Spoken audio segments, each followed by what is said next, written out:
Hello mga suki, another day, another race na naman tayo. Isang mapagpalang araw sa ating lahat. Ayun guys, may kunting i-share lang ako sa inyo kung paano makahanap ng legit supplier. Siguro mga suki, maraming nagbibigasan na iba't ibang klase kung paano nila nahanap yung mga supplier nila. Merong online, mga social media platform, meron nag-walk-in talaga sa mga bodega, mga wholesaler ng bigas. Ako yung nagsimula, dati retailer lang ako, reseller ng bigas. Hindi pa ako wholesaler noon. Ang ginagawa ko noon, nag-iikot ako sa area namin, kung saan yung pesto namin. Nag-iikot ako sa kung saan ako makikita ng mga wholesaler o bodega ng bigas. Doon pick up lang ako. Bali, siyempre nagsisimula pa lang ako noon. Hindi ako pa kayang kumuha ng maramihan. Siguro nagsimula ako noon 10-15 lang yan, pero yung panahon na yon talagang pa ako pumikap ng 15 sacks. Parang tuwan-tuwa na ako. Siyempre parang marami na sa akin yon nung mga panahon na nagsisimula ako. Yun mga suki, dahil nga magkaiba-iba ang klase kung paano nila nakuha yung mga supplier nila. Bali yung sa akin mga suki, sa Facebook ko nakuha yung supplier ko ngayon. Bali dati na ako may Facebook page. Post lang ako ng post sa reels ng mga nagtitinda na ako ng bigas. Parang pinapakita ko doon na nagtitinda ako ng bigas. One time may nag-message sa akin na owner pa, supplier ng bigas. Bali siya mismo yung may-ari. Nag-offer siya ng mga bigas. Mostly talaga local talaga yung in-offer niya sa akin, kasi meron siyang rice mill sa probinsya, tapos may bodega siya dito sa Cavite. Bali ayun mga suki, nag-message siya sa akin, tiningnan ko yung mga bigas niyang. Bali send lang muna siya sa messenger, tiningnan ko presyo, kinumpir ko sa mga pinipikapan ko mga wholesaler. Talagang nakita ko talaga na medyo maganda ang presyo na bigay niya, kaya nagka-interest talaga ako na i-visit yung bodega niya. Ayun, binigay niya yung location, pinuntahan ko.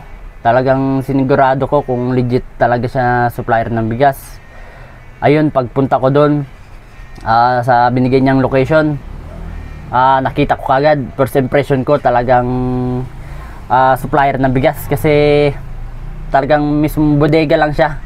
Wala siyang mga naka-display na tinda, mga retail. Wala siyang retail, talagang supplier siya talaga, na malaking supplier, kasi bodega lang. Ayun, pagpunta ko doon, pinakita niya sa akin. Nakita ko personal yung mga bigas niyang in-offer sa akin. Ayun, kitang-kita ko naman talaga na maganda yung klase ng bigas niya, mga local, talagang quality. Kaya nasatisfied din ako, kasi yung presyo niya talaga kayang ibenta sa wholesale, kayang-kaya. Kaya yun. Pero nung una, pick up lang ako. Bali noon meron na akong L300, kaya pick up lang muna ako, mga 30 sacks 40 sacks lang, kasi yun lang yung ano na yun, medyo kaya ko nang kumuha mga 30-40 sacks.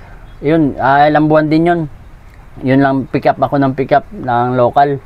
May imported din siya, pero mostly talaga local rice yung sa kanya, kasi meron siyang rice mill sa probinsya Tapos ayun, ilang pick up na ako sa kanya, ilang pick up. Nag-decide ngayon ako mag-wholesaler na ng bigas. Naghanap ako ng pwesto, nag-ikot-ikot ako, kaming dalawa nung asawa ko. Bali ako naghahanap ng pwesto. Bali yung asawa ko kasi magaling magtingin ng pwesto, kung talagang magandang pwesto yan. Siya mas magaling kaysa sa akin Ako, may motor ako, kaya ako nakakaikot-ikot. Tapos pagdating sa approval, sinasama ko na kung okay yung pwesto. Mas magaling siya dun Tapos ayun, nakakita kami. Sinimula namin wholesaler, nagbukas kami. Pero pick up pa rin ako noon. Siguro lampas 50 sacks na ako nakaka-pick up noon. Mga 70 na siguro. Pumipick up to 70 sacks na. Pick up ako noon. Tapos ayun, tumagal, lumikot ilang buwan. Bali mga suki, kaya naglakas loob ako nung maging wholesaler, kasi yung presyo talaga, presyong bigay sa akin napakaganda, kaya kong i-wholesale. Kaya nag-decide ako mag-wholesale nun. Yung mga ilang buwan, mga ilang buwan, ayun, nadadagdagan yung customer namin. Kasi maganda rin talaga yung quality ng bigas. Binabalik-balikan din kami talaga ng mga suki namin nun. Yung lumipas ilang buwan, nag-offer siya sa akin.